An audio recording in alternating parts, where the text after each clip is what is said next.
दिवाली के लिए कल वीडियो नहीं डाल पाई थी और थोड़ा बिजी थी मैं, तो उसकी जगह मैं आज डाल रही हूँ।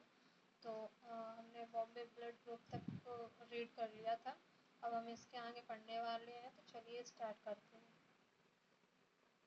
INRI ब्लड ग्रुप, RA ये पर्सन, I इंडिया और N सेकेंड।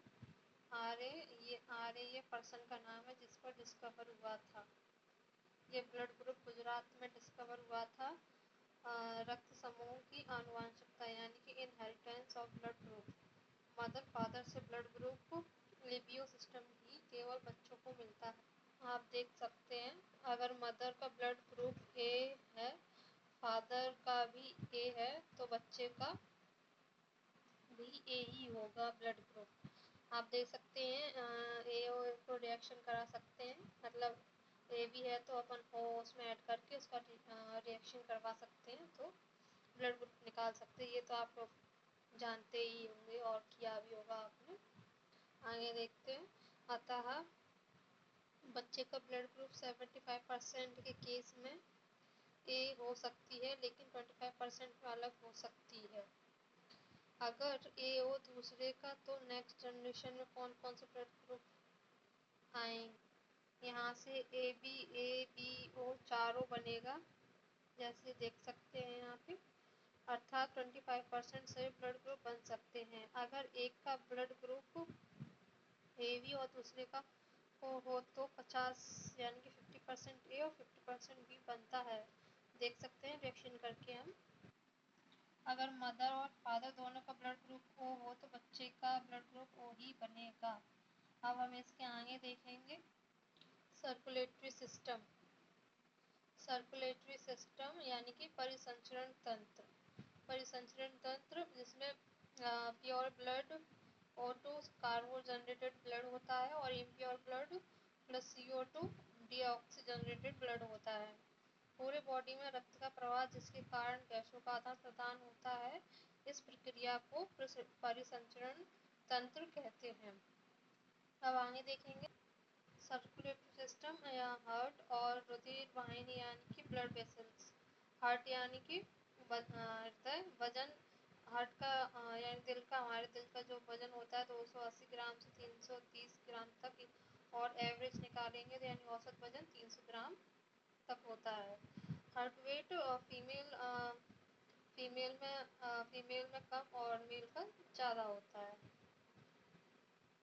सेफ बंद मुट्ठी के आकार का होता है। Location behind the sternum between second and sixth in simple chest cavity, thoracic cavity, वक्षीय गुहा, रिब्स यानी कि पसली।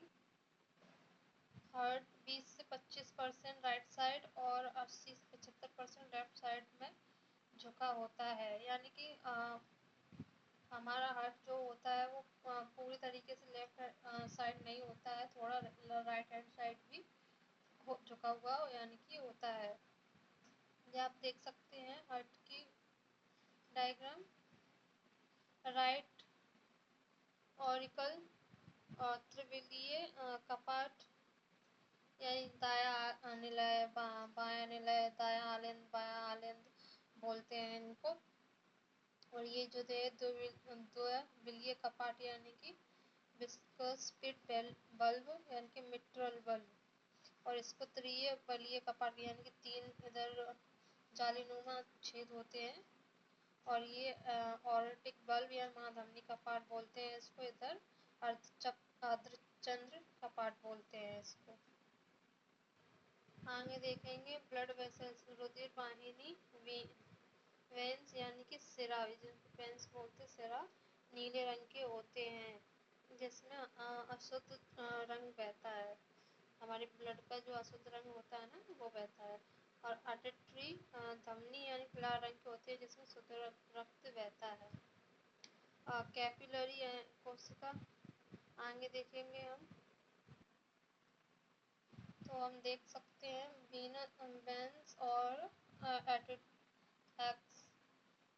आर्टरी और धमनी में अंतर यानी कि डिफरेंस देख सकते हैं।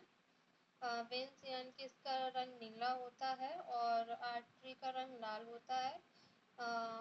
सिरा ये अशुद्ध रक्त को कैरी करता है, जैसे कि मैंने आपको बताया था अभी।